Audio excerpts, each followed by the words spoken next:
आइए आइए इधर आइए आइए।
तमाम दावत अग्रज और रंगप्रेमी जो हमारे यहाँ रंगप्रेमी मित्र हैं सबका Surabhi rural development and welfare society की ओर से हार्दिक अभिनंदन है, स्वागत है। सुरभि अब आज के दौर में रंगकर्म के क्षेत्र में एक जाना पहचाना नाम है और इस संस्था ने लगातार अपनी प्रस्तुतियों के माध्यम से जो मुक्तक से शुरू हुई, अनहदनाद, फिर दिलदार एक्सप्रेस, रश्मि रथी और अब आपके सामने आज की ये प्रस्तुति सर्वेश्वर दयाल सर्वेश्वर दयाल सक्सेना की ये रचना हरीश हरियौत जो इस जिले के राष्ट्रीय नाट्य विद्यालय से स्नातक करने वाले पहले छात्र हुए और जिन्होंने वो सीढ़ी तैयार की जिसकी बदौलत आज बेगूसराय लगातार राष्ट्रीय नाट्य विद्यालय में अपने छात्रों को भेज पा रहा है और लगातार यहाँ के युवा राष्ट्रीय नाट्य विद्यालय तक जा पा रहे हैं। तो उन्हीं के निर्देशन में और उन्हीं के द्वारा अभिनीत ये आज की प्रस्तुति है। तो हम प्रस्तुति की ओर बढ़ेंगे और बहुत जल्दी बढ़ेंगे।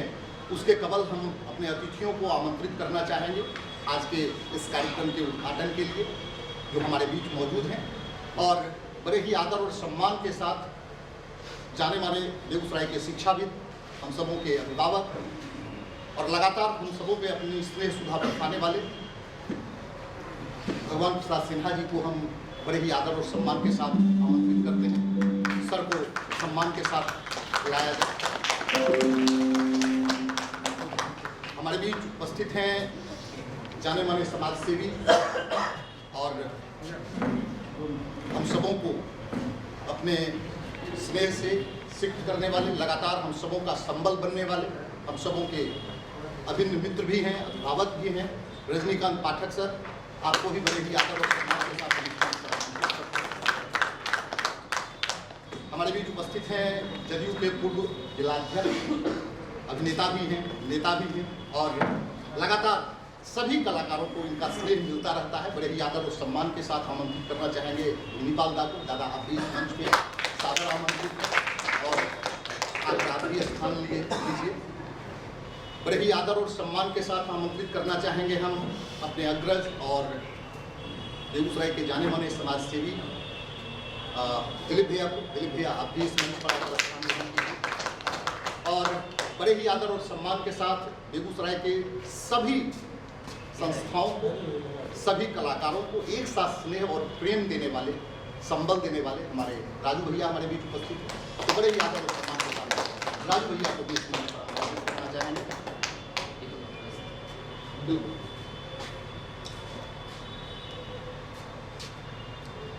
और हम अपने अभिभावक और बेगूसराय रंगकर्म की वो ऊंचाई तक ले जाने वाले आज बहुत सारे छात्र उनके अपनी अपनी संस्थाओं के साथ बेगूसराय के रंगकर्म को आगे बढ़ाने में अपनी भूमिका का निर्वहन कर रहे हैं।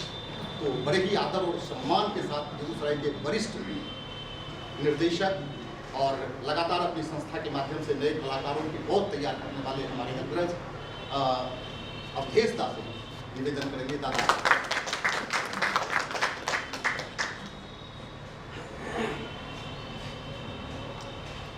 सुरभि के जो हमारे मित्र हैं उनसे अनुरोध करेंगे कि आप आइए और अंगवस्त्र के माध्यम से अपने अतिथियों का सम्मान कीजिए।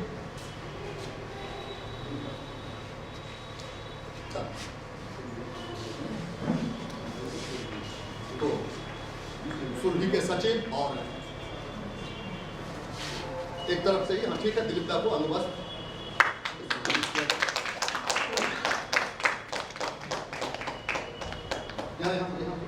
रजनीकांत पाटिल सबको अंगवस्त्र से सम्मानित किया गया।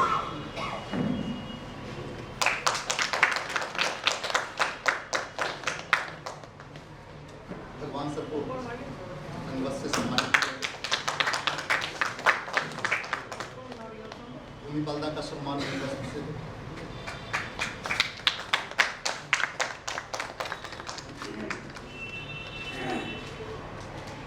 राजू भैया का सम्मान अंगवस्त्र।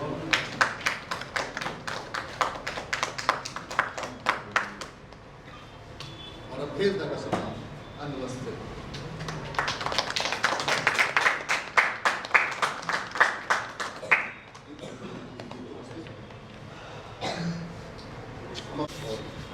गीत को प्रज्वलित कर आज के आयोजन का उद्घाटन करें और हम सबों को आगे से करें ताकि हम कार्यक्रम को आगे लेकर बढ़ें।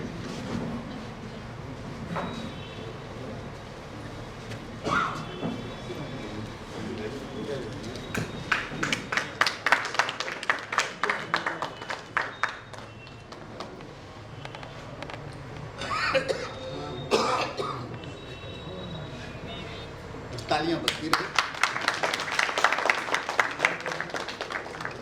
ये हमारे संस्कार और संस्कृति का एक अभिन्न अंग है। हम अपने किसी आयोजन की शुरुआत प्रज्वलन के साथ करते हैं।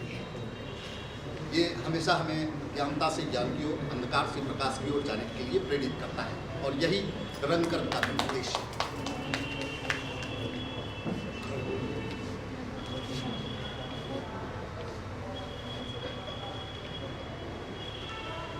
एक बज गया।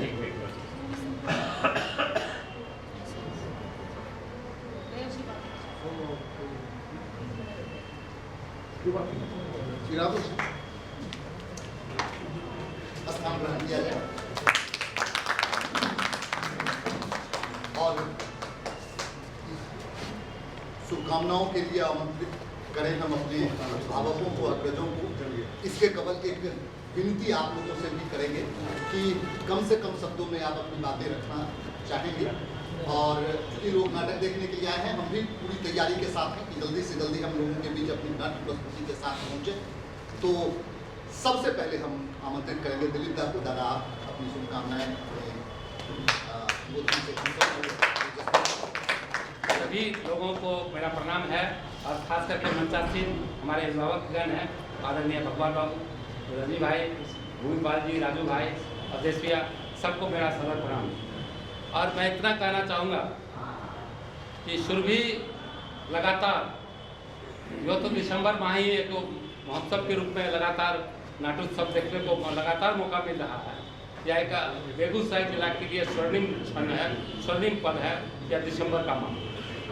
और नाटक सर्वेश्वर दयाल सक्सेना अंधेरे पर अंधेरा का जो लिखे हैं, या निश्चित रूप से उनकी ऐसे रचनाकार सर्वेश्वर दयाल सक्सेना हिंदुस्तान के जो जितने साहित्यकार को हम लोगों ने पढ़ा है उसमें सर्वेश्वर दयाल सक्सेना अपने आप में सबसे अलग टाइप का के आदमी।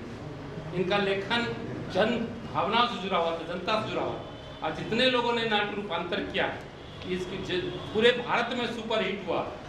आज का नाटक हम लोग देखेंगे वो बहुत अद्भुत है। कम समय अभी हम लोग को मिला है बोलने के लिए, सिर्फ इतना कहना चाहेंगे, धार के विपरीत चल के देखिए, अपनी किस्मत को आजमा के देखिए, अंधेरा और आंधियां खुद रास्ता बदलेगी, एक दीपक जला के देखिए। समाज का परिवर्तन जहाँ रंगकर्म आता है वहाँ से परिवर्तन शुरू हो जाता है। रंगकर्मी जहाँ भी प्रस्तुत, जहाँ भी नाट्य संस्थाएं आती है, जहाँ भी सामाजिक संगठन होता है, कोई समाज का बदलाव करने वाला क्षेत्र आता है, वहाँ हत्या नहीं होता, लूट नहीं होता, डकैती नहीं होता, बलात्कार नहीं होता, अपराध नहीं होता। जब जब इस क्षेत्र में कमी होता है तभी समाज में कुरीति का जन्म होता है। आज हमको सुरभि पर नाज है और खास करके बेगूसराय के तमाम कलाकारों पर नाज है कि हम देख रहे हैं कि यहाँ पर ज़्यादातर कलाकार और देश के नामी कलाकार मौजूद हैं। तो हम इन सब पर नाज करते हुए हम आशा करते हैं कि बेगूसराय का धरती जिस तरह से पूरे राष्ट्र को सुशोभित कर रहा है, वह दिन दूर नहीं है कि बेगूसराय का नाम भारत के साथ दुनिया में गूंजेगा। बेगूसराय जिंदाबाद। बहुत बहुत धन्यवाद दादा, आपने बहुत ही कम शब्दों में बहुत ही बातों को लोगों के सामने रखने का प्रयास किया। और निश्चित रूप से न तो सब कोई जो रंगकर्म को कर रहे हैं या जो रंगकर्म देखते हैं उनको निश्चित रूप से ये ज्ञान है कि हमारे समाज में जो घटनाएं घट रही होती हैं उनका आईना है ये रंगमंच, और उन सारी चीज़ों को सामने लाकर रखने का प्रयास होता है रंगमंच के माध्यम से निश्चित रूप से। और आपकी शुभकामनाएं हम सबों के लिए बहुत बड़ा संबल हम चाहेंगे। इसको विशेष बधाई जो पूरे दुनिया में अभी अपना पहचान अपना। बिल्कुल बिल्कुल, तो निश्चित रूप से आपकी बधाई उनके लिए भी काफ़ी मायने रखती है और हम सबों के। रजनीकांत पाठक सर से अनुरोध करेंगे कि सर आप अपनी उद्बोधन से बहुत बहुत धन्यवाद दीपक जी, और खासकर सुरभि फाउंडेशन के तमाम सहयोगी, इसके कर्ता धर्ता उन सभी को बधाई देता हूँ। कायम फाउंडेशन है, दीपक जी ने कहा कि कमी और स्वाभाविक है कि नाटक देखने आए हैं, लेकिन खासकर बेगूसराय का जो ये लोक संस्कृति है, आज बहुत जगह जाता हूँ लेकिन बेगूसराय में कोई ऐसा माह नहीं बिकता है जो नाटक के माध्यम से, और सिन्हा जी ने भी कहा कि जो परंपरा है, मान्यता है और नाटक के माध्यम से समाज को कैसे जागृत किया जाएगा, वो बेगूसराय इसके लिए प्रयास कर रहा है। और इसमें सबका योगदान है, खासकर मंचासीन हम सबके अभिभावक भगवान बाबू खुद इतिहास के अच्छे जानकार हैं, हमारे मित्र रंगकर्मी भी, नेता अभिनेता ब्रह्मपाल जी, राजू भैया, देश बाबू, सिन्हा जी के साथ साथ उन सभी को शुभकामना देता हूँ कि बेगूसराय की इस संस्कृति को आज भी तमाम झंझावात को झेलते हुए जिंदा रखे हुए हैं। हरीश जी का भी बहुत बहुत धन्यवाद और जो तमाम सहयोगी हैं उनका भी धन्यवाद। ऐसे ही बेगूसराय जिंदाबाद रहे, नाटक के माध्यम से, संस्कृति के माध्यम से, लोक परंपराओं और मान्यताओं के माध्यम से। एक बार फिर आप सभी को और खासकर जो हमारे बहनें और भाई बैठे हुए हैं उन सभी को शुभकामनाएं। बहुत बहुत धन्यवाद। जय बेगूसराय। बहुत बहुत धन्यवाद दादा, आपने बहुत ही कम समय और बहुत कम शब्दों में बहुत सारी बातें लोगों के सामने रखी। और निश्चित रूप से ये आप लोगों का स्नेह ही है जो हम सबों को लगातार प्रयत्न करने के लिए प्रेरित करता है। हम और कुछ बेहतर करने की कोशिश करते हैं। बेगूसराय के रंगकर्मी लगातार अपनी गतिविधियों के माध्यम से राष्ट्रीय स्तर पर अपनी पहचान को कायम करने में, आगे बढ़ाने में अपनी भूमिका का निर्वहन कर रहे हैं। और ये यूँ ही चलता रहे, आप लोगों का सानिध्य और स्नेह अगर मिलता है तो निश्चित रूप से हम चाहेंगे कि अपने शुभकामना के साथ, अपने उद्बोधन के साथ भूमिपालना हम सबों के बीच आएँ और अपनी बात हम सबों के साथ।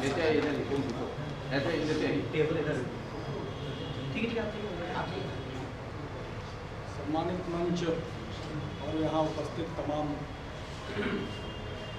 कलाप्रेमियों, सबसे पहले हम नववर्ष की अग्रिम बधाइयाँ सब लोगों को देते हैं।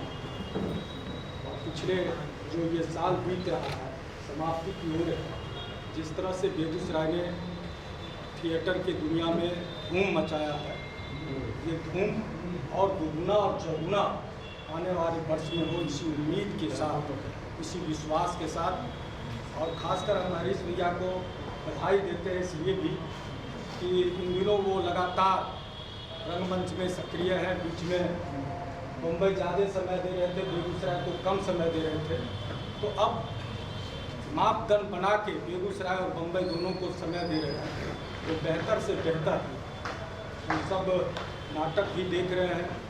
और जिस तरह आपको दिलीप दा ने बताया कि भाई समाज का आईना है और समाज को आईना दिखाने का काम आप लगातार अपने रंगमंच के माध्यम से कर रहे हैं और सरकार भी पीछे नहीं है।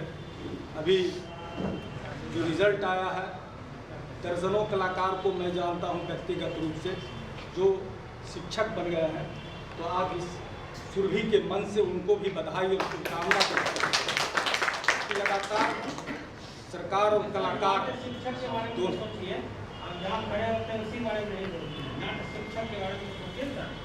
अभी हम बोले हैं तो आप सोचना शुरू करेंगे कि आप ज़्यादा चिंतक हैं, हम कम चिंतक हैं। चूँकि आप ज़्यादा चिंतक हैं, हम कम चिंतक हैं। ज़्यादा देखिए आपकी उम्मीद बहुत सुन ही रहते हैं, आधा को बोलने की आदत है, बोलने का एक आदत है। बोलने दो। चूँकि यहाँ वामपंथ ने लोगों को जागरूक किया है, तो वामपंथ की ये भूमिका रही है कि लोगों को जागरूक किए हैं तो बीच बीच में बोलने की आदत हो गई है। तो संगीत शिक्षकों को मिला है और आधी बात को पूरा ही नहीं करने दिया, आधी बात को छीन लिया कि लेकिन जो रंगमंच से जुड़े लोग, उनकी भागीदारी इसमें कम हो पाई। तो सरकार से इस मंच के माध्यम से मांग करेंगे कि एक विधा नहीं दूसरे विधा को जोड़ा जाना चाहिए, ताकि समाज के और जो हमारे छात्र हैं उनके भविष्य को केवल संगीत से नहीं बल्कि उसके दूसरे विधा से भी अवगत कराया जाए। इसलिए नहीं बोला करिए। इसमें बहस की जरूरत है, ये उस चीज के लिए मंच और बोलने दीजिए। यही तो होता है, तो आगे बढ़ सकता है। असल चिंतक बहुत लोग हैं और चिंता उनका बाजी कि लगातार जो अभ्येसता है, दिलीप जी है, कई पीढ़ी ने संघर्ष किया है और जो साथी ने प्रश्न खड़ा किया है उनको नहीं पता है कि हम भी रंगमंच से आए थे और संघर्ष के बदौलत बिहार के कम उम्रों में MLC बनने का सौभाग्य मिला। मैं नमक और पानी पी के भी रात गुजारा, वो भी दिन देखा, ठीक है। इसलिए संघर्ष से कभी अपने को मोड़ना नहीं चाहिए। इसलिए आप तमाम लोगों से जो लोग संघर्ष कर रहे हैं, हम जानते हैं कि एक हम भी कार्यक्रम कराते रहते हैं कि एक स्टेज खड़ा करने में कहाँ से आप लोगों को अभी उपलब्धि हो रही है। हम लोग गांव में करते हैं तो चौकी दरवाजे से मांग के उठा के लाना पड़ता है, बांस मांग के लाना पड़ता है, तब जाके वहाँ मंच खड़ा हो। तो गांव जहाँ से हम लोग आते हैं तो वहाँ तो और भी रंगमंच को करना और उसको चलाना बहुत कठिन दौर से गुजरना पड़ता है। तो वो हम पीड़ा समझ सकते हैं, कलाकारों की पीड़ा हम भली भांति समझ सकते हैं। और इसको हरीश भैया हो और भी लोग हैं, कम संसाधन में कैसे अपने कला को, अपने चीज़ों को दिखाया जा सकता है, वो लगातार आप प्रयास करते रहते हैं। और हम लोगों से भी जो बनता है, जो कर सकते हैं, तो हम लोग भी करते रहते हैं। तो यहाँ विजय जी बैठे हैं, विजय जी बैठे हैं जी, विजय जी बैठे हैं। तो मैंने जो बात कहा है तो खुले मन से कहा है कि सरकार जो थिएटर के कलाकार हैं उस विधा को भी जोड़े और आने वाले बहाली में भी इनको भी प्राथमिकता दे। कभी आप सरकार के लोग हैं, मांग भी करें। अब भाई कह दिए ना, सरकार और संगठन अलग अलग है। आप तो पत्रकार हैं, विद्वान पत्रकार हैं, रंगकर्मी भी है। तो आप सब लोगों को नए वर्ष की शुभकामना देते हुए, अग्रिम बधाई देते हुए और सुरभि के तमाम साथियों को बधाई देते हैं। और खासकर हम थैंक्स बोलते हैं हरीश भैया को कि आप लगातार इन कामों में लगे हुए हैं, बम्बई छोड़ के लगे हुए हैं। और भी साथी हैं जो बम्बई छोड़ के यहाँ रंगकर्म कर रहे हैं। उन तमाम लोगों के प्रति आभार भी व्यक्त करते हैं कि आप जो चकाचक की दुनिया है उसको छोड़ के बेगूसराय के वातावरण में रह के रंगकर्म को आगे बढ़ा रहे हैं। सब लोगों के प्रति आभार, थैंक्स, धन्यवाद। और निश्चित रूप से विषय जो उठाया गया है, रंगकर्म वो विधा है जिसमें वो सारी विधाएं समाहित हो जाती हैं, चाहे वो नृत्य हो, गायन हो, वादन हो, वो सारी विधाएं समाहित हो जाती हैं रंगकर्म के अंदर। तो रंगकर्म के लिए सरकार और सरकार से जुड़े हुए जो लोग हैं उनके प्रति जरूर सचेत होने की जरूरत है, और जो जनभावनाएं हैं उन जनभावनाओं का सम्मान जरूरी है। काफ़ी पीढ़ी गुजर गई है और लोग बहुत अरसे से इंतजार कर रहे हैं कि इन लोगों के लिए भी सरकार कुछ करे, और निश्चित रूप से आप चूंकि नुमाइंदगी करते हैं सरकार की, तो आपसे अपेक्षा बनती है। खैर आते हैं और अब सुनना चाहेंगे हम बेगूसराय के जो वरिष्ठ निर्देशक हैं और जिन जहाबातों को झेलते हुए ये आज इस मुकाम तक पहुँचे हैं, बड़े ही आदर और सम्मान के साथ अपने वक्तव्य के लिए बुलाना चाहेंगे अवधेश दा। दादा आप आइए और अपनी बात हम सबों के साथ साझा कीजिए। अवधेश दा वरिष्ठ रंगकर्मी हैं और निर्देशक हैं। दर्शक दीर्घा में बैठे हुए अधिक से अधिक कलाकार और दर्शक नाटक से पहले कोई भी इस तरह का क्रम होता है तो सबके बारे में मैं नहीं कहूँगा, अपना व्यक्तिगत इच्छा नहीं रहती है कि जो मंच हमने आज किया है उस मंच का अभिनेता और निर्देशक अब अतिथि हैं, उनको हम बुलाते हैं सम्मान देने के लिए, उनको मंच पर लाते हैं। उसमें होता क्या है कि कलाकारों का कंसंट्रेशन भी भंग हो जाता है, और अगर कोई वक्ता पकड़ लेते हैं तो फिर नाम मत हम नाटक देखने आए हैं और सब कुछ हम नाटक में आपको कहेंगे, जो कहानी है उसके माध्यम से। नाटक एक ऐसी कला है जिसमें कोई भी कला दुनिया का नहीं है जो समाहित नहीं, नृत्य हो, संगीत हो, चित्रकारी हो, साज सज्जा हो, जो भी हो, जितने भी कला हैं थिएटर में नाटक से जुड़े रहते हैं। इसीलिए कोई भी सरकार रंगकर्म को अगर प्राथमिकता दे, इसका मतलब है कि वो सरकार बहुत संवेदनशील है और वो सरकार समझती है कि नाट्य कला में सभी कला है। नाटक को अगर हम प्राथमिकता देते हैं तो सभी कला को हम प्राथमिकता देते हैं। हमारी सोच यही है। हम आपका ज़्यादा समय नहीं लेना चाहते हैं, नाटक देखने की उत्सुकता है। धन्यवाद। और अब सुनना चाहेंगे उनको जिनको सुनते हुए बहुत आनंद आता है, और उम्मीद है आपको भी वही आनंद आएगा। इनके आशीर्वचन के हमेशा से हम सब आकांक्षी रहते हैं। आइए सुनते हैं भगवान सर से उनकी बात।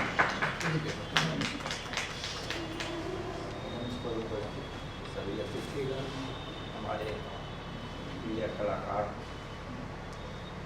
और दर्शक बंधु, अवधेश बाबू ने बिल्कुल सही कहा, नाटक का मूल है प्रवचन का नहीं। मैं नाटक के निर्देशक और कलाकारों को बधाई देते हैं। ये खुशी है कि सर्वेश्वर दयाल की रचना आज रंगमंच पर नमूदार होगी।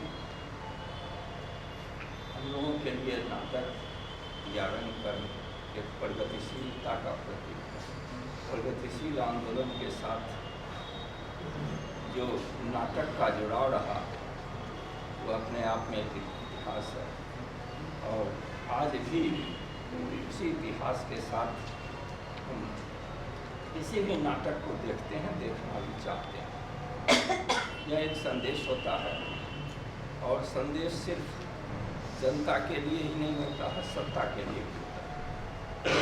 ये द्वंदात्मक परिवेश में नाटक अपनी भूमिका निभाता है, सत्ता को चुनौती देता है और जनता को जगाता है। तभी वह नाटक भी सार्थक है, रंगमंच भी सार्थक है। और मैं जब इस नाटक का विषय देखा, सर्वेश्वर की रचना, सर्वेश्वर दयाल, 70 के दशक में एक वह भी दौर था जिसमें लोकतंत्र पर खतरा मंडरा रहा था, तो सर्वेश्वर दयाल लिख रहे थे और जम करके लिखे थे।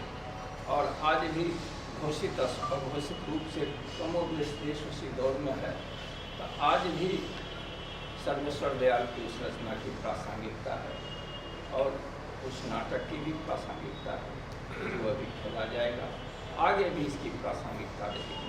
जहाँ तक बेगूसराय का सवाल है, तो बेगूसराय के बारे में एक आमतौर पर यहीं इसी मंच में बार बार कहा जाता है, पता नहीं दूसरी जगह है कहीं की ये सांस्कृतिक राजधानी। तो इसी तरह की बातों से ये पद भी ये इसका एहसास होता है, ये वास्तविक में कोई ना हो लेकिन एक एहसास होता है। तो जो परिस्थितियाँ बेगूसराय की रही हैं, विपरीत परिस्थितियाँ भी हैं, गोलीबारी भी है, लॉ एंड ऑर्डर भी है, आतंक भी है, दहशत भी है, और उसी बीच में ये रंगकर्म भी है। रंगकर्म का कहना नहीं, ज़्यादा भाषण देने की जरूरत नहीं है। हमने देखा पॉल रॉबसन से लेकर तक देखा, नाटक करते करते किसी भी देश में वो आदमी टिकता नहीं, चाहे वह हिटलर का राज हो या इवन की अगर कहें तो कम्युनिस्टों का राज हो, इसके लिए नाटक करता है। उस आदमी के लिए हर जगह मारा रहा, क्योंकि कहीं भी किसी भी व्यवस्था पर सवाल करना उसके नाटक का कर्म था, मर्म था और धर्म था, और जनता के हक में सवाल। तो जो नाटक, जो रंगमंच, जो निर्देशक, जो कलाकार इस संदेश को लेकर के आगे चल रहा है, वही नाटक का सही धर्म, सही कर्म और सही मर्म को प्रस्तुत कर रहा है। ये जनता का नाटक होना चाहिए, जनता के लिए होना चाहिए, जनता के द्वारा होना चाहिए। एक लोकतांत्रिक प्रक्रिया की प्रगतिशीलता का अभिन्न अंग के रूप में नाटक होना चाहिए। मैं इसी कामना के साथ इस मंच का तमाम कलाकारों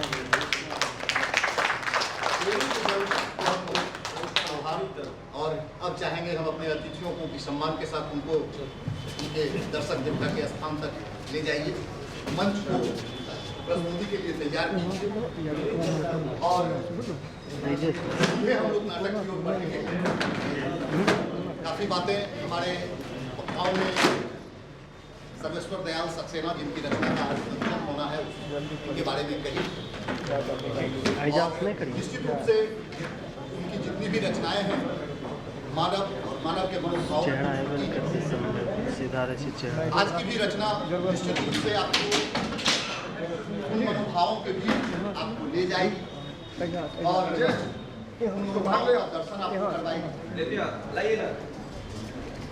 इन्हें छिप जेते ना, इन्हें अगर ते छिप जेते तो हम अपनी प्रस्तुति की ओर बढ़े। आइए देखते हैं सर्वेश्वर दयाल सक्सेना की रचना, हरीश हरिओत का निर्देशन और मूर्ति की ये नवीनतम प्रस्तुति अंधेरे पर।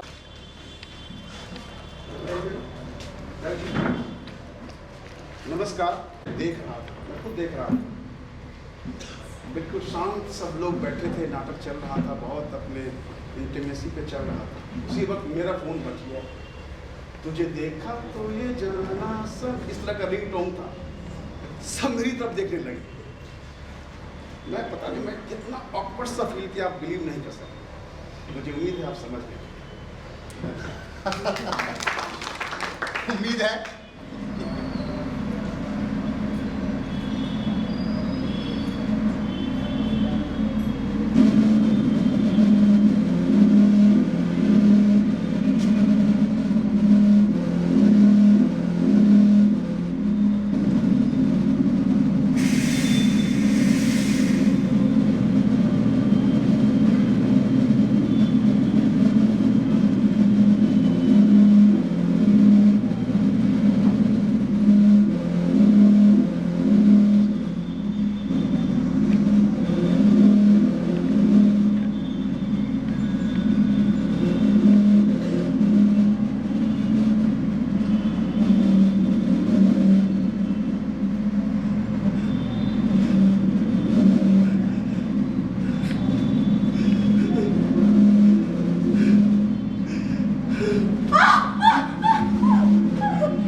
बहुत तेज है, तुम्हें सर्दी लग जाएगी।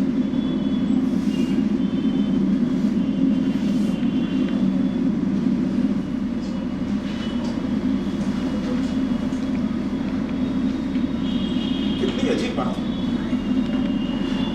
हम दोनों एक ही उद्देश्य से यहाँ आए, पर मुझे क्या पता था कि कोई इस तरह से टकरा जाए। अब क्या करें?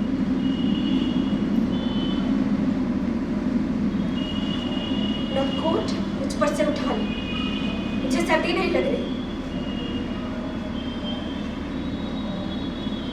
तुम्हें अजीब नहीं लगता ठीक मौत से पहले दो आदमियों का इस तरह से मिल जाना?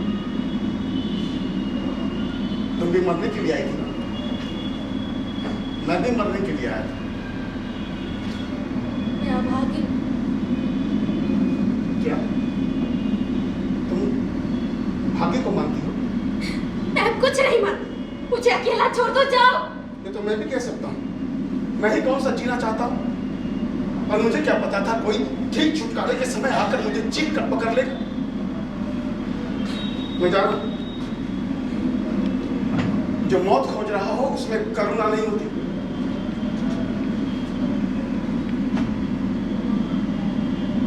हेलो, रो मत, संकल्प दिख जाता है। मैं जा रहा हूं। मैं क्यों जा रहा हूं? मैं भी तो मरने आया।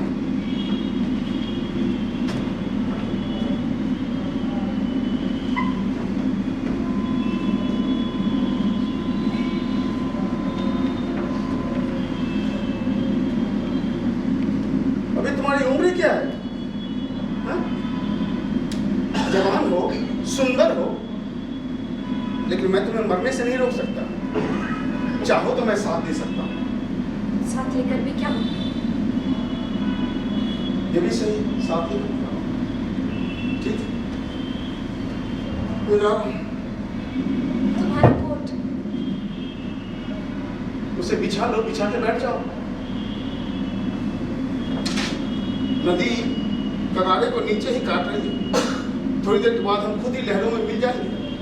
किसी का किसी पर कोई एहसान ही नहीं हो। तुम्हारा कोट क्या रखा?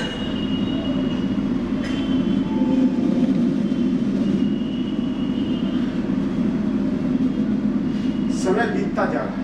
मैंने कहा था चले जाओ, मैं अकेले रहना चाहती हूँ। ये तो मैं भी कह सकता हूँ, मैं ही कौन सा यहाँ रहना चाहता हूँ, और मुझे यहाँ रहने से घबराने की जरूरत नहीं है। मैं खुद जा रहा हूँ।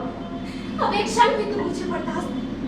अच्छा, मैं जिंदगी से छुटकारा पा गई, पर तुमने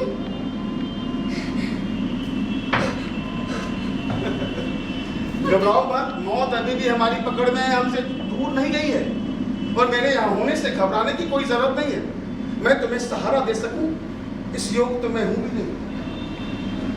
मैं खुद ही अपने जीवन से छुटकारा पाना चाहता हूँ। यकीन करो, यकीन करो। यकीन? फिर से यकीन करूं? लगता है तुम पूरी तरह से टूटी नहीं हो, आवेश में हो, इसलिए ऐसा कह रही हो। वरना मरते हुए आदमी के लिए यकीन करना ना करना एक जैसा होता है। मुझे तुम्हारी हमदर्दी नहीं चाहिए। और अगर आसानी से मिल जाए तो? नहीं, बिल्कुल नहीं। अरे जीवन भी तो ऐसे ही मिली है। तुम मुझसे बात मत करो। जो आसानी से मिल जाए उसके छोड़ा जा सकता है। मैंने कहा ना, मुझे तुम्हारी हमदर्दी नहीं चाहिए। तुम आवेश में, इसलिए ऐसा कह रहे हो। तुमने विवेक से मृत्यु स्वीकार नहीं की। तुमने विवेक से किया? हाँ। विवेक से जिंदगी स्वीकार की जाती है। तो मेरे लिए जिंदगी और मौत में कोई भेद नहीं है। फिर दूसरों के लिए जीते? अब तक तो दूसरों के लिए जी रहा था। 50 साल, 50 साल कम नहीं होता। अब कोई नहीं, ऐसा कोई नहीं जिसे मैं अपना कह सकूं। सभी अपने लिए जीते हैं। ऐसा कोई नहीं जिससे लगे कि कोई मेरे लिए जी रहा है। झूठ है। नहीं, ये झूठ नहीं है। हर संबंध से दूर चलकर मैं ऊब जाता था। मैं अपने पूरे अस्तित्व के साथ दूसरों का होना चाहता था, उनका बनना चाहता था, पर दूसरे न जाने क्यों डरते थे। लोग स्नेह से डरते हैं, संवेदना से डरते हैं। जैसे ही तुम डरते हो।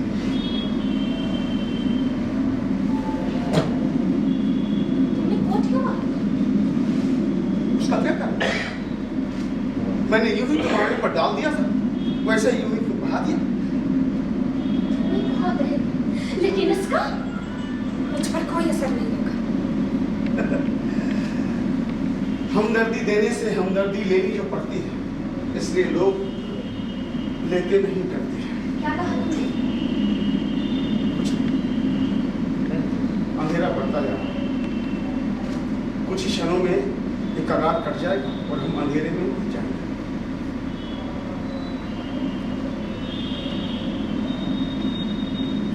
तुम्हारा नाम क्या है?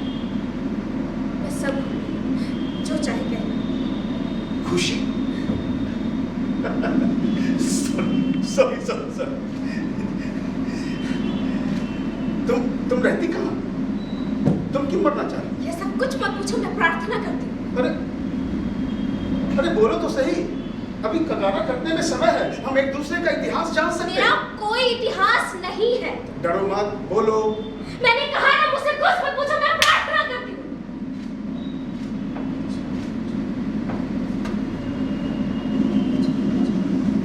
ठीक है।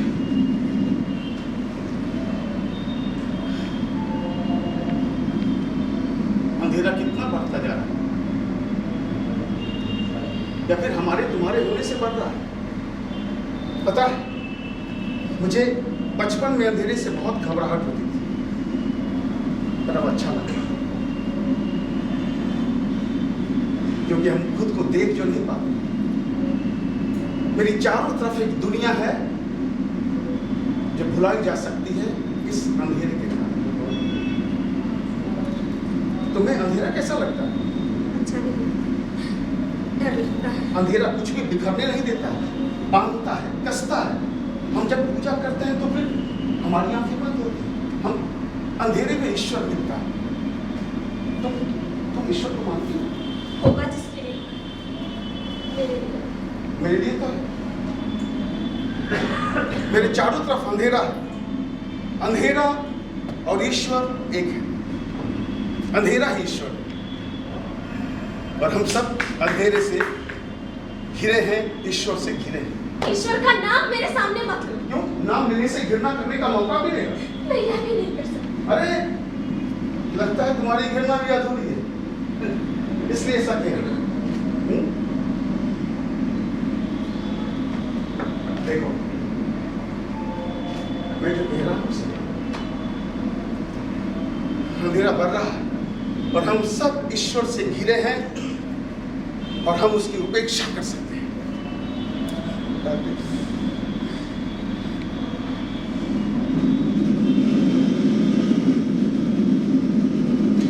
तुम्हारे ऊपर राख गई क्या? मैं तो राख में ही डर।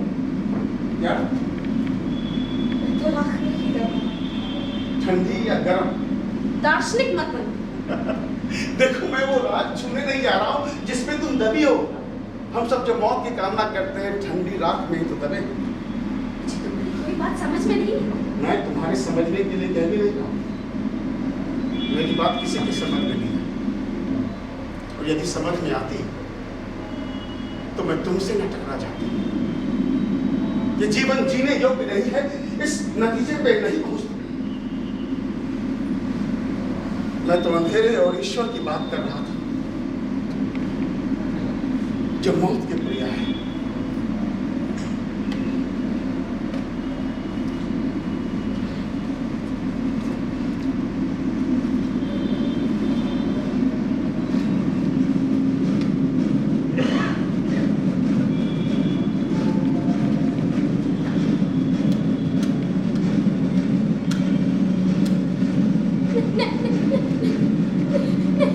मुझे मत मारो।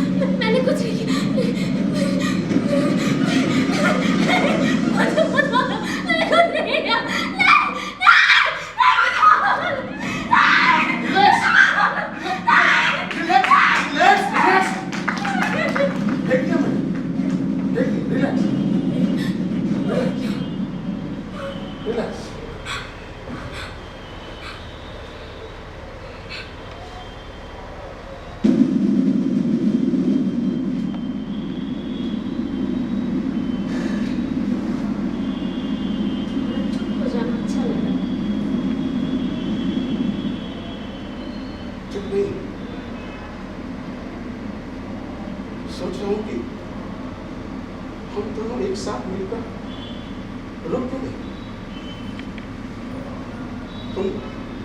तुम यहाँ पहले भी आई थी क्या? ये जगह तो बस्ती से बहुत दूर।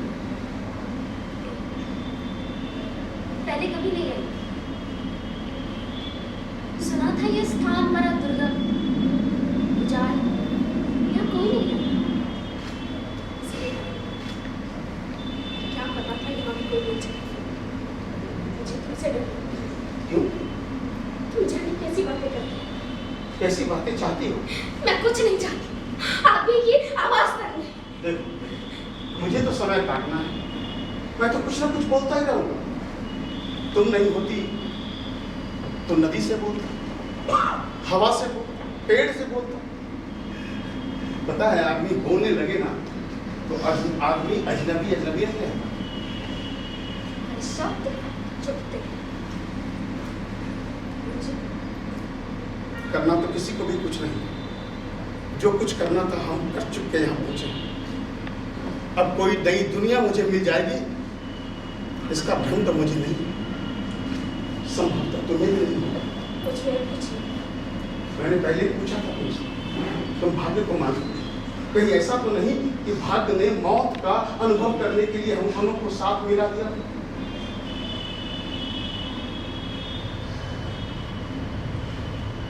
तुमने कोट बहा दिया, तुम्हें सर्दी लग रही। मेरी शॉल ले लो चाहो तो। फिर तुम्हें सर्दी लगे? मैं सहने का आदि हूँ। आदमी और मौसम दोनों की मां। तुम फिर व्यंग करने लगे। ये सच है, और सच ही सबसे बड़ा व्यंग है। इसीलिए तो कहते हो मेरी शॉल ले लो, क्योंकि मैं किसी के कष्ट का कारण नहीं बनना चाहती। तुम्हारे चाहने से क्या होगा? हो सकता है तुम्हारी शॉल ओढ़ कर मुझे दुगना कष्ट हो जाए। नहीं होगा। होगा। प्रतिदान पाने का कष्ट, दूसरे के कारण वंचित रहने का भी एक सुख होता है, तो मुझसे छिप जाएगा। स्वार्थी हो तुम। अब समझ में, वो करुणा नहीं थी, तुम्हारा अहम था, जिसके कारण तुमने अपना कोट मुझ पर डाला। तुम दिखाना चाहते थे ना कि तुम अपने असमर्थ क्षणों में भी किसी को कुछ दे सकते हो, लेकिन मैंने तुम्हारा हम चूर चूर कर दिया। मुझे किसी का दान नहीं चाहिए। तुम मुझे खुद से बड़ा साबित करना चाहते, तुम दिखाना चाहते थे कि तुम मेरे लिए कष्ट उठा रहे हो, लेकिन मुझसे यह बिल्कुल बर्दाश्त नहीं होगा। तुम्हें ये शॉल लेनी पड़ेगी। अजीब बात है, मरते समय भी हम लड़ते हैं और दूसरों को पराजीत देखना चाहते हैं। देखो, देखो, मैं हर तरफ से हार चुकी हूँ, लेकिन मैं तुमसे, एक अजनबी से, इस अंतिम समय बिल्कुल हार नहीं मानूंगी। तुम्हें ये शॉल लेनी पड़ेगी, क्योंकि तुम्हें मुझ पर अपना कोट डालने का कोई अधिकार नहीं था। तुम्हें अधिकार था? तुम्हें था अधिकार आकर मुझे ऐसे पकड़ लेना, जकड़ लेना? सभी ये सब अपने आप हुआ है, पर बहुत कुछ अपने आप हो जाता है। इसमें किसी का कोई कसूर नहीं होता।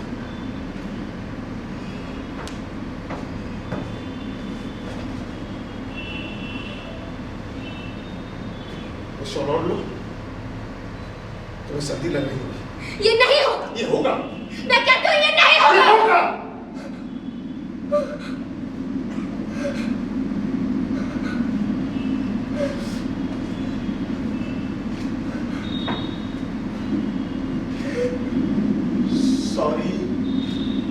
सॉरी। देखो, तुम्हें अपमानित करने का मेरा कोई उद्देश्य नहीं।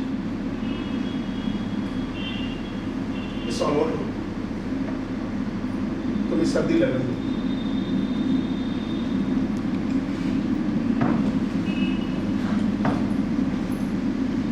पर फिर भी तुम्हें अगर शोभ है तो दे दो शोभ। मैं उसे लेकर नदी में कूद पड़ता, पर यदि तुम्हें मेरे कष्ट का इतना ही ख्याल है तो ये तो हो ही सकता है कि हम दोनों इसे ओढ़ लें और बैठ जाए।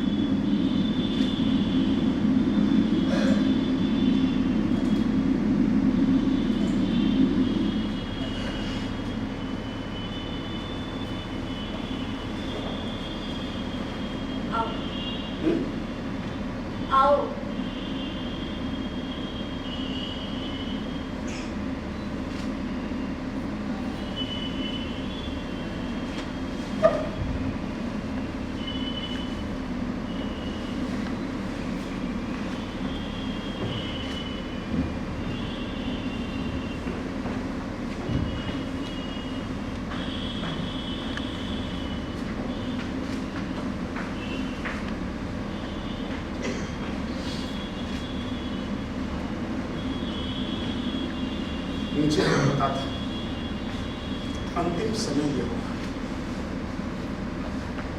मैं गरीब घराने में पैदा हुआ,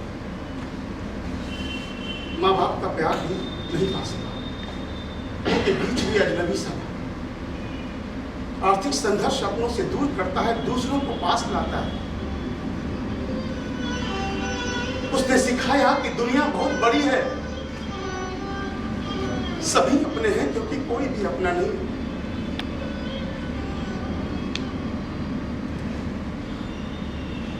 बस जिससे भी थोड़ी संवेदना मिली उसे अपना, जैसे वही सर्वस्व। तब बाद में पता चला कि संवेदना प्यार नहीं है। मैं जैसे जैसे बढ़ता जाता था, दूसरे वैसे वैसे टूटते जाते थे। मुझे लगता कि मैंने भूल की है, मैं फिर भूल करता, मैं फिर टूट जाता। और अंत में एक भयानक उदासीनता से भर जाता। मेरे लिए हर आदमी एक जैसा दिखने लगा। अपने हित के लिए सतर्क, भीतर से क्रूर, ऊपर से मुख उठाए हुए, अविश्वसनीय, चालाक, ढोंगी। और फिर मैं इन सबसे उब गया। सबसे उबना मतलब अपने आप से उबना, और अपने आप से उबे हुए आदमी के लिए आत्महत्या के अलावा कोई दिखाई नहीं। मैं मरना नहीं चाहता था, मैं यकीन करना चाहता था जो नहीं था उसका भी, ताकि मैं जिंदा रह सकूं। मैं झूठ को भी सच मानकर स्वीकार कर लेता था, पर हर बार असलियत नाकाम उलट देती थी और मेरा विश्वास टूट जाता था। यकीन मानो, मैं नहीं चाहता था कि मेरा विश्वास टूटे।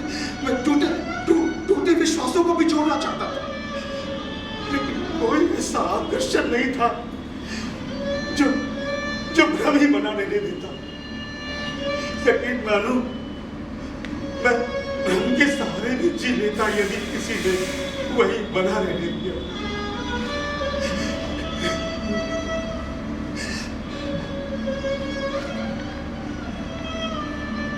प्यार बहुत बड़ी चीज है, उसकी आशा नहीं करनी चाहिए। लेकिन मैं जरूर चाहता था कि जिसे मैं प्यार देता हूं वो भी मुझे समझे, कहीं कोई हो जो मुझे समझे। ऐसे व्यक्ति को ढूंढता फिर पर नहीं। फिर लगा आदमी न सही, समाज न सही, इस सुंदर प्रकृति के लिए जिया जा सकता है। पेड़ पौधे, सुंदर आकाश, नदी, इन सब के लिए जिया जा सकता है।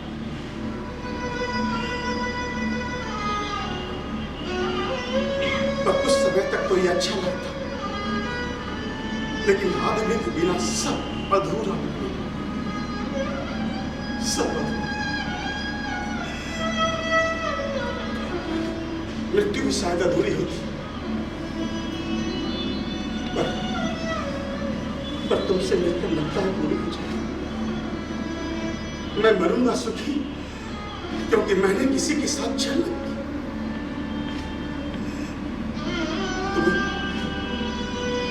तुम्हें झूमते हुए पेड़ अच्छे लगे, दिख रहे? शायद वो हवा में झूम रहे।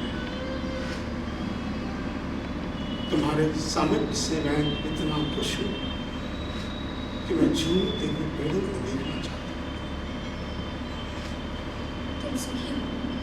हाँ, इस क्षण मैं बहुत सुखी। क्या सुख मिल रहा है? बता नहीं सकता, शायद तुम्हारी उपस्थिति। मैं बता सकती हूँ।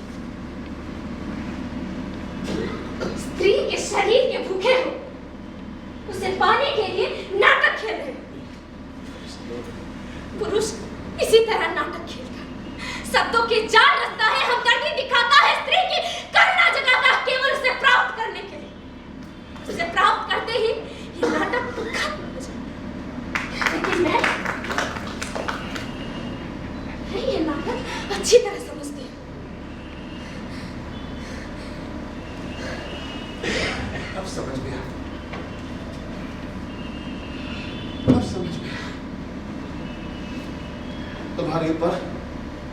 शरीर की मार पड़ी है।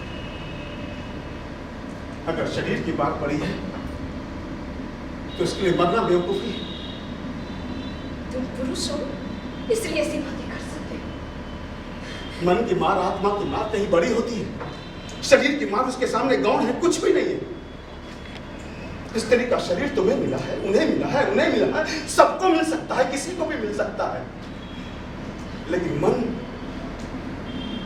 सबको नहीं मिल सकता, उसे भी नहीं जो शरीर की स्वामी है। अगर तुम्हारी हार जीत शरीर की है तो कुछ नहीं। अपना कलंक लेकर वो समाज में कैसे नहीं? कैसा कलंक? कैसा समाज? तुम किस जमाने में रहती हो? जो अपनी स्वेच्छा से मिले उसे कलंक नहीं कहते। और समाज हम जरूरतों के हिसाब से चुन सकते हैं, बदल सकते हैं, उससे ऊपर उठ सकते हैं। हम किसी खूंटे से नहीं बने। तुम पुरुष हो इसलिए ऐसी बातें कर सकते हो। जो कलंक लिए हो उस स्त्री को कौन स्वीकार करेगा? वो हर व्यक्ति जो देह का धर्म जानता हो। मैं कलंक, क्या तुम मुझे स्वीकार करोगे? मैं कलंकरी, क्या तुम मुझे स्वीकार करोगे? क्या करोगे मुझे स्वीकार?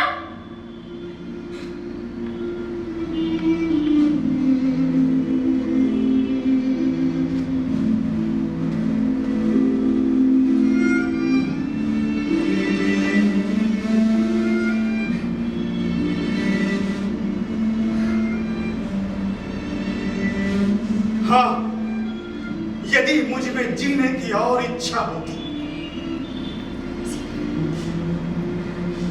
इसी तरह पुरुष महान बनता है, भागता है पुरुष। ये सब झूठे झूठे हो तुम, झूठे हो, झूठे हो। मैं एक धनी घराने में पैदा हुई, बिना कोई अभाव महसूस किए पूरी आजादी के साथ पली।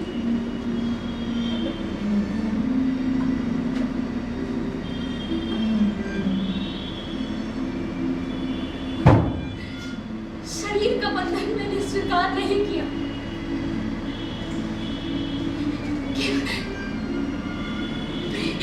प्रेम का बंधन स्वीकार किया मैंने।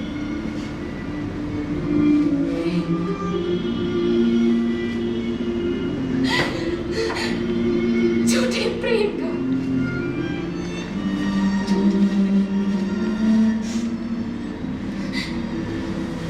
माही तो बनना चाहती थी, लेकिन कोई स्वीकार करने को तैयार नहीं था। मेरा संपन्न परिवार विपन्न हो गया। माता पिता सारी सुख सुविधा लेकर संसार छोड़कर जा चुके। मैं अकेली थी, इस जीवन के विलास से उब चुकी थी। मैं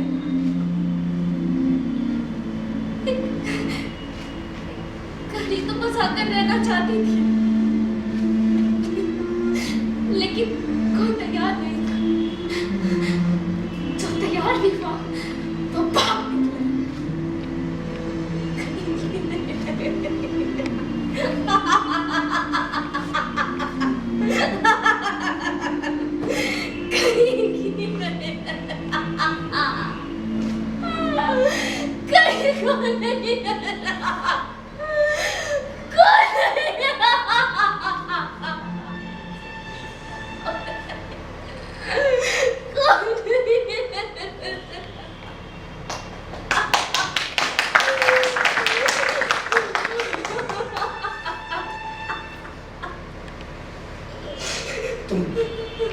तुम जिंदा रहना चाहती हो?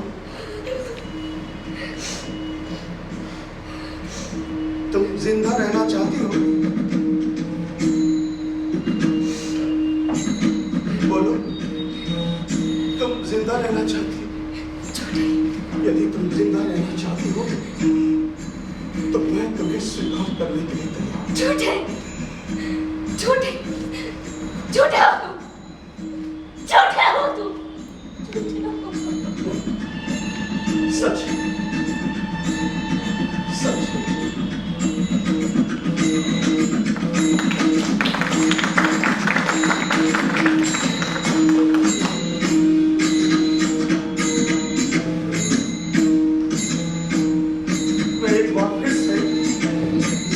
समझने की कोशिश कर सकते हो यदि तुम पूरी तरह से मुझे स्वीकार कर सको।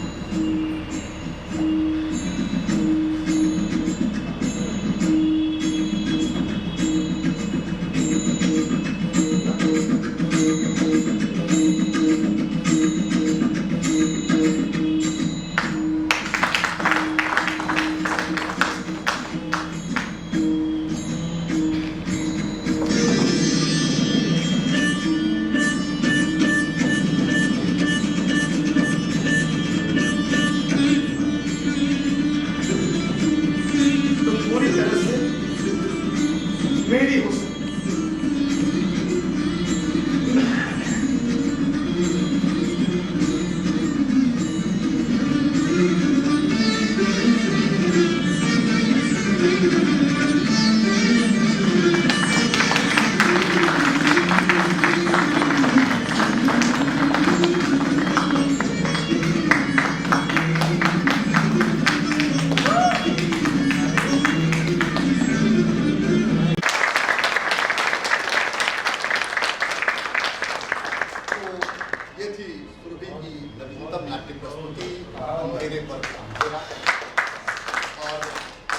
मंच पर थे हरीश हरियोध और ईसा,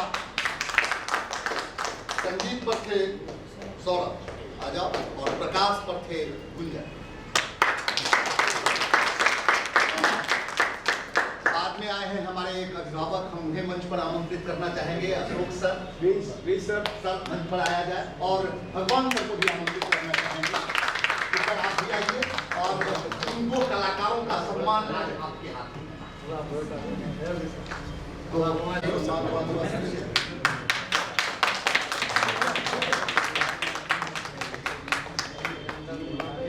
और अब आप दोनों के हाथ में इन दो कलाकारों का सम्मान हुआ के माध्यम से।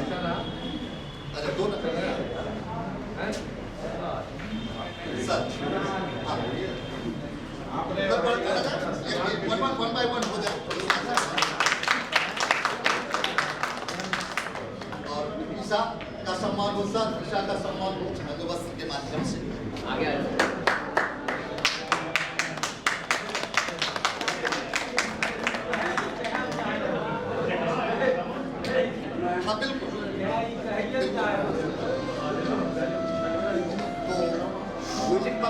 नाट्य प्रस्तुति के उपरांत नाटक देखने के बाद सर के जो उद्गार हैं वो भगवान सर अपनी उद्गार सबके साथ साझा करना चाहते हैं। आइए सुनते हैं।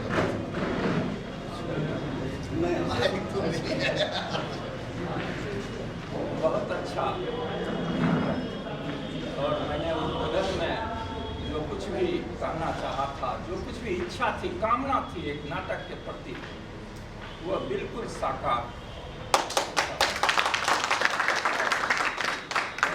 संदेश। और ये तो नाटक हम समझते हैं बेगूसराय के हर कॉलेज में, हर शिक्षण संस्थाओं में, शिक्षण संस्थान के ये पुरोधा हैं यहाँ मौजूद। मैं कहूँगा इनसे कि ये अपने बच्चों के बीच इस नाटक को करा।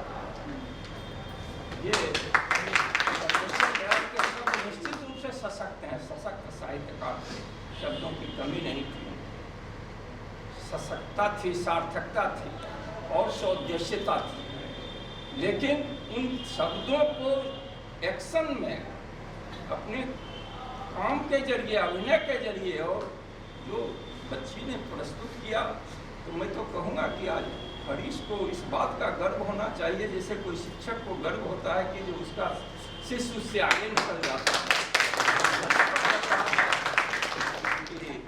शिष्य आगे निकल रहा है, शिक्षक से महसूस हो रहा है। और मैं इसके स्वर्णिम भविष्य की कामना करता हूँ। और हरीश को भी धन्यवाद। अद्भुत इतिहास रच दिया बेगूसराय में। मैंने बहुत पहले अभ्यसवाओं का नाटक देखा था, ऐतिहासिक क्षण मेरे लिए वो भी था। नाटक याद नहीं है, लड़कियों ने बहुत अच्छी भूमिका निभाई। और उसके बाद से बहुत जमाने बाद फिर आज मैं पिछला नाटक हरीश का देखा था, उससे बहुत आगे निकला हुआ ये नाटक। मैं इसकी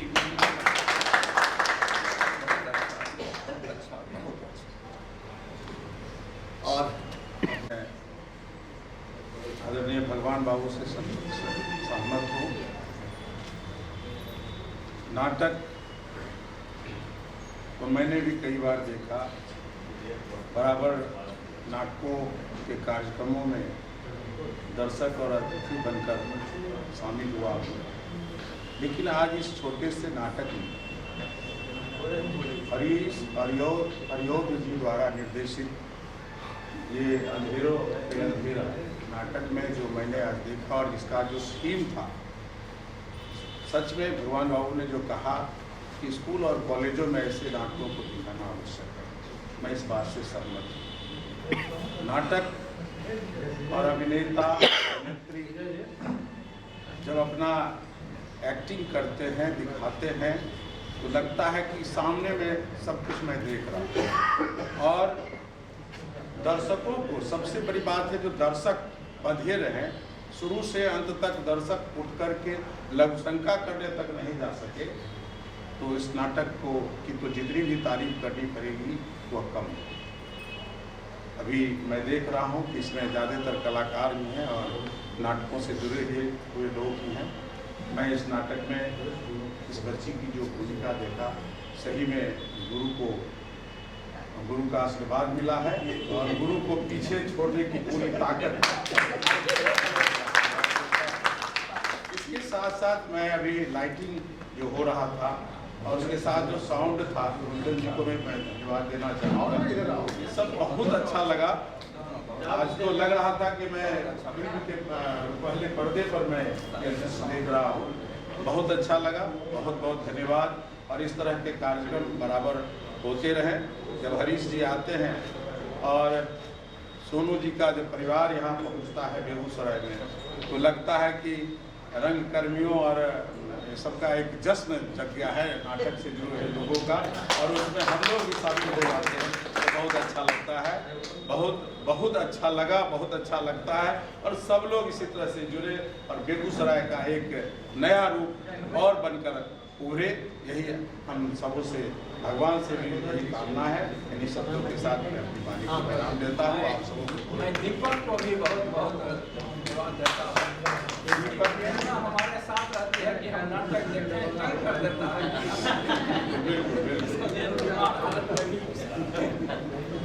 दीपक जी और अभिजीत मुन्ना जी दोनों हिलाई देते हैं। बिल्कुल, और निश्चित रूप से ये आप सबों का स्नेह है और आशीर्वचन आप लोगों के जो लगातार मिलते रहते हैं, तो बहुत हिम्मत बढ़ती है, बहुत बेहतर करने के लिए प्रयास और तेज करने की इच्छा होती है। तो आज की प्रस्तुति यहीं तक, और जल्दी हम सुरभि की एक नई प्रस्तुति के साथ आपके बीच होंगे।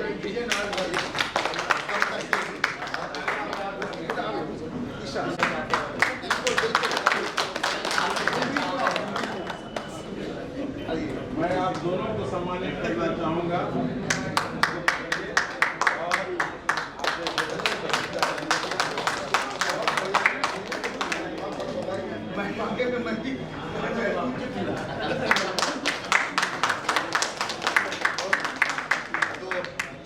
प्रोत्साहित करते हैं कि बच्चों को बहुत बहुत धन्यवाद।